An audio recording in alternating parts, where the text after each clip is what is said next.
eu sou Raf Girl e hoje iremos falar sobre a Suécia. A Suécia é um país escandinavo localizado na Europa Setentrional.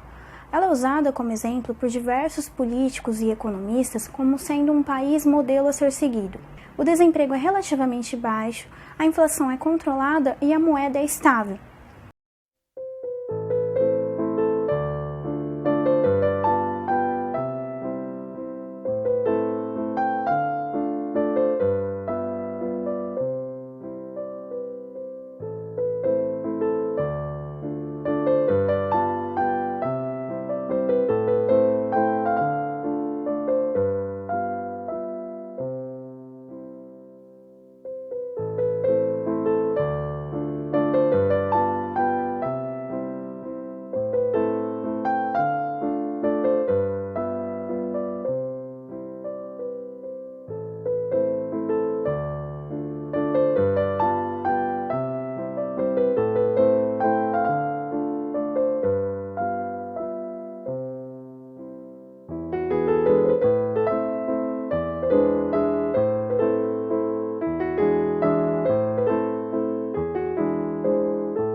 E ativistas começaram a introduzir ideias do liberalismo clássico e do iluminismo, a exemplo de Anders Chadenius, considerado Adam Smith nórdico, que defendia direitos dos fazendeiros de terem completude nos seus direitos sobre as suas propriedades, do livre exercício do trabalho pelos camponeses, do fim dos subsídios para setores específicos, uma abertura de fronteiras e uma diminuição drástica dos impostos. Também foi um ativista político, conseguindo lograr conquistas como a diminuição dos impostos, a liberação do comércio interno e da liberdade de expressão. Outro fato importantíssimo que contribuiu para os ideais liberais foi a Revolução de 1809. O nome Lars John Hierta também teve fundamental importância nessa revolução. Ele possuía um jornal que, além de defender os ideais libertários sem pudor, não poupava ataques e críticas ao poder político sueco e sobreviveu a diversas tentativas de censuras perpetradas pelo governo.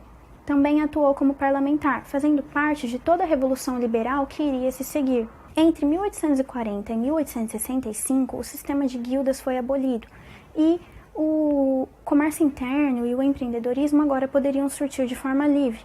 Diversas regulamentações que concerniam a indústria de madeira e ferro também foram abolidas. O sistema bancário e de juros era desimpedido, a imigração se tornou legal e a liberdade de expressão um valor. Os direitos das mulheres de herdarem propriedades, de terem suas carreiras e uma educação também se efetivaram. As taxas e regulamentações sobre o comércio também caíram. Todos esses resultados da influência liberal sobre a ordem política do país criaram esse século de prosperidade que falamos anteriormente. Nunca se tinha visto maior número de inovações nas indústrias, aprimoramentos de técnicas de produção. O estilo de vida sueco teve uma miraculosa melhora. Dentre as 50 maiores empresas da Suécia, apenas uma foi criada depois deste século. Os impostos representavam 19% do PIB, muito mais baixo que de diversos países europeus e dos Estados Unidos. A Suécia também não participou das duas grandes guerras, o que contribuiu para a estabilidade socioeconômica do país. Nas décadas seguintes a esse crescimento econômico secular, as grandes empresas foram atrás de proteção governamental e se uniram a políticos e líderes sindicais para forçar o governo a adotar políticas assistencialistas. De 1960 até 1980, os gastos públicos subiram de 31% para espantosos 60% do PIB. Em meados da década de 70, a alíquota máxima do imposto de renda chegou a assustadores 102%. Também, em 1970, foram criadas leis trabalhistas rígidas. Vários setores da economia que estavam estagnados receberam subsídios governamentais.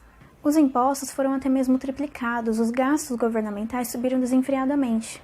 Segundo a Agência Nacional de Estatísticas suecas, não houve nenhum emprego líquido criado no setor privado de 1950 até 2005. E no ano de 2000, a Suécia caiu para a 14ª posição no ranking de riqueza.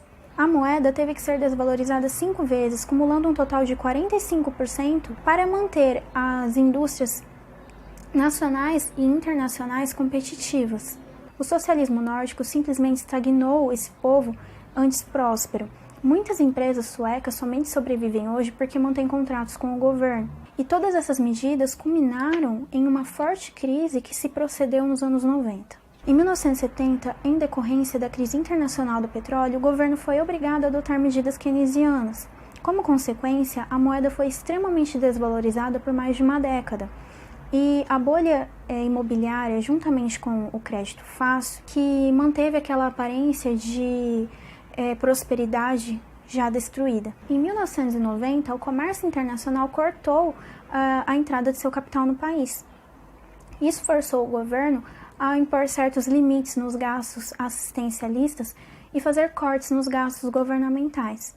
Após impostas, essas medidas aparentavam ser a salvação para o país, o que se mostrou total fracasso no ano de 1992. Neste ano, o Banco Central sueco elevou suas taxas de juros a 500%. Sim, 500%. Porque ele queria sobrevalorizar a moeda em relação ao dólar, o que gerou um tremendo período de caos, ocasionando pânico, o que foi suficiente para que eles tomassem medidas para organizar as finanças públicas. Até os dias atuais, o governo, de certa forma, consegue manter o seu orçamento equilibrado. Como resultado, houve uma queda brusca na dívida nacional de 80%, e o PIB caiu para menos de 40%. Também em 2009 foram adotadas medidas anti-recessões. O governo finalmente se tornou mais sensato e voltou aos trilhos para o caminho certo para a liberdade. Houve diversas desregulamentações, abolições de monopólios estatais, políticas de câmbio mais laxas e descentralizações de setores antes completamente estatizados pelo governo.